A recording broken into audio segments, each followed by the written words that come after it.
Tiny Brick City is officially in danger. Not because of an actual fire. It's Lego, it's just made of plastic. But because I've lost control of my own rules. Today I'm breaking the 8x8 module system again.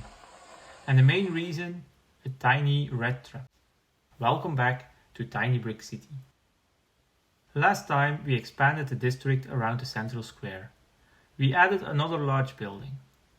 I'm really happy with how that area turned out.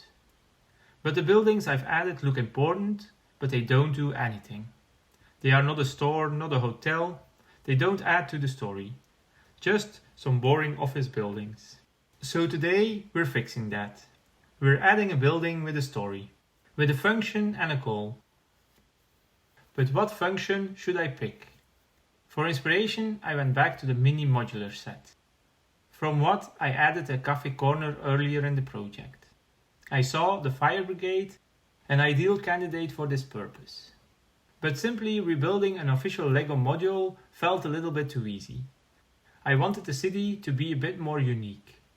So I started looking for alternative fire station designs. Eventually I found this one by Lisker. It's clearly inspired by the original fire brigade modular, but it's not similar to the mini set. The details are different, and the proportions are not the same. Honestly, it's not the most well-designed building I've seen. The real reason I picked this, the fire truck. It's awesome.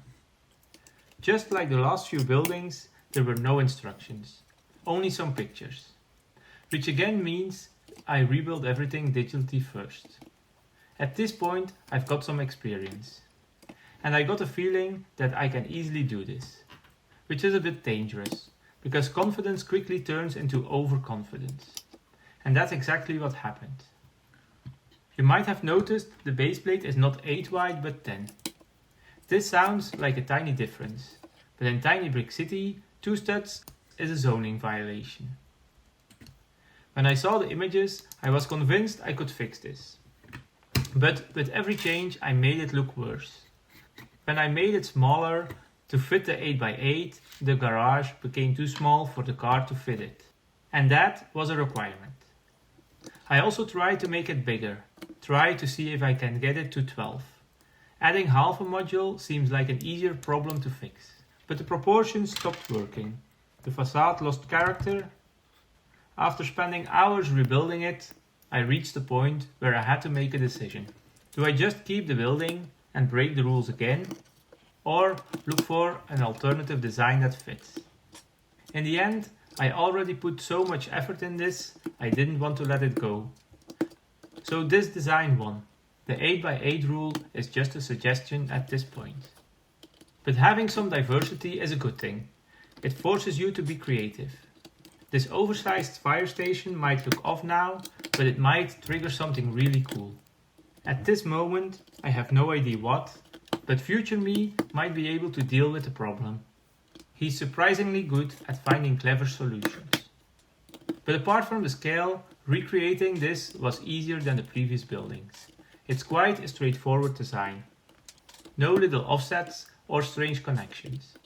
Just a hollow building so the fire truck can reach inside. But it works. It captures the essence of a fire station with the least amount of bricks.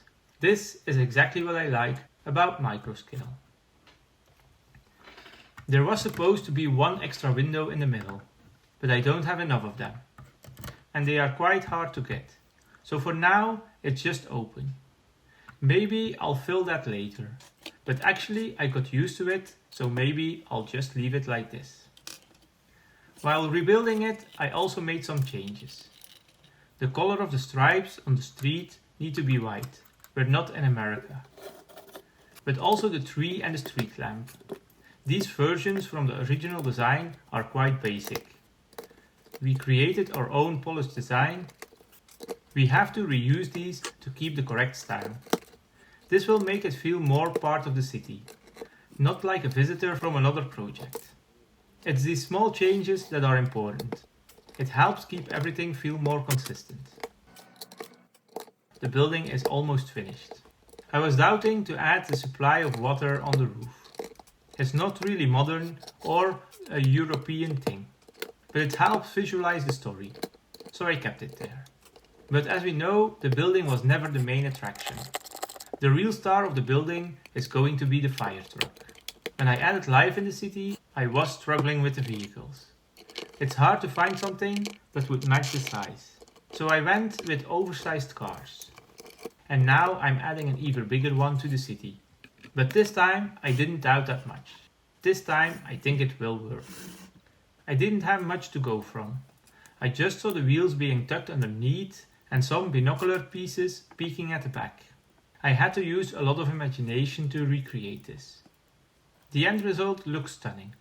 The width is the same as the other vehicles, and the proportions work with the building. I didn't cut the right tiles to build some firemen, so that's something I should look into later. And here is the finished result. A fire station and a fire truck.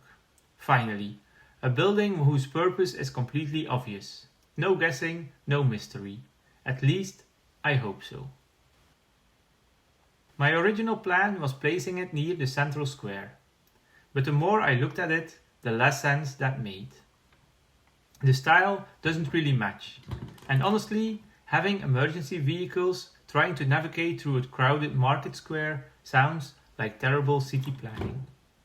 Instead, I placed it across the church, next to the pet shop. It's conveniently the only remaining location connected to a road. But let's call it strategic urban planning. That sounds much more professional.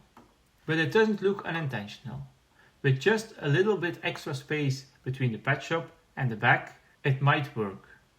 The fire station and the pet shop share a similar visual style. They're both slightly more modern.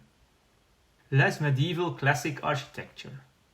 So I might keep these together in the future as well. With the arrival of a fire station, Tiny Brick City becomes a little bit bigger, a little safer, a little harder to set on fire. Which is probably a good thing. So what's next? In the next video, we're doing something completely different. Because for the first time, I'm not adding a building I chose for the city. We're building something created by one of you. I really can't wait. See you next time in Tiny Brick City.